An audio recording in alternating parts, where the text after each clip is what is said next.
I'm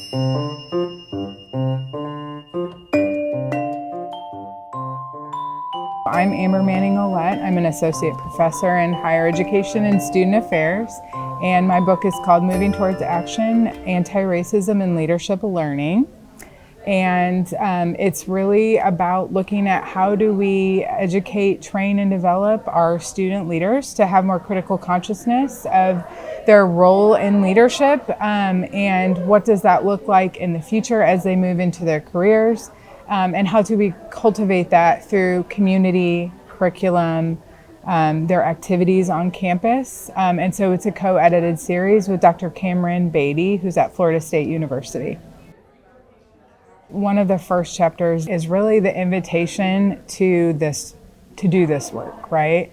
And so we want to invite people to have this conversation that we need to think beyond ourselves. We need to think about how systems influence students, and those can be hard conversations. So in the first chapter, we invite readers to pause and think about and sort of unpack how they've grown up with discussions of race and racial tension, and how it feels in their body, because a lot of it is personal work, and we all carry different stories.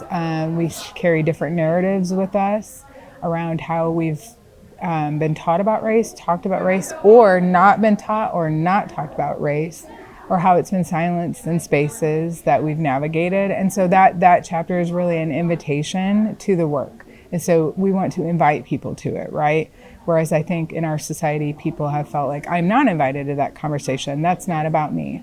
And so I really like that. And really at the end, and I'm not getting into the meat of everything, but at the end, we really offer a possibility model of what this could look like in the future, and for people to really dream with critical hope about what our future means to be more inclusive, be more critically consciousness. And we really hedge on liberatory pedagogy, and part of that conscious racing, operating through love in everything that we do. It's really to engage and, like I said, invite people to a conversation and put it in that public sphere where maybe other people may not have access to it. So obviously this book is focused on how do we work with student leaders on college campuses, but we also branch it out to our communities. And so, many institutions are siloed in the community, and we want to say that silo needs to break down, and we actually need to look at the communities in which our students reside and do community service and leadership work as well. And so I think publishing is just another access point for people that may not have access to that overall. And I think it's just getting people to dream big about what possibilities there are in the future, and sharing that work as a narrative, right? Like, we're in this together, we're in this conversation together, and what does that look like for us? And our book specifically asks a lot of personal reflective questions, which I think are really important for people to sit, pause, and really think about what are they doing? How do they come to the conversation? And what does that look like moving forward? I think this is incredible to be able to celebrate work. It takes a lot to publish something. Ours is a co-edited book, the one that I'm representing today, and you have to use a lot of skill sets to be able to do that.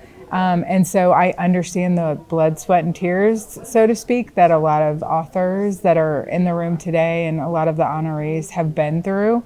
And so this is a celebration of that, and recognizing that we really need to, covet and protect and honor scholarship that is out there, because in our society right now, sometimes it feels like that is under attack. And so I think celebrating it is one way to really combat that narrative that's out there right now.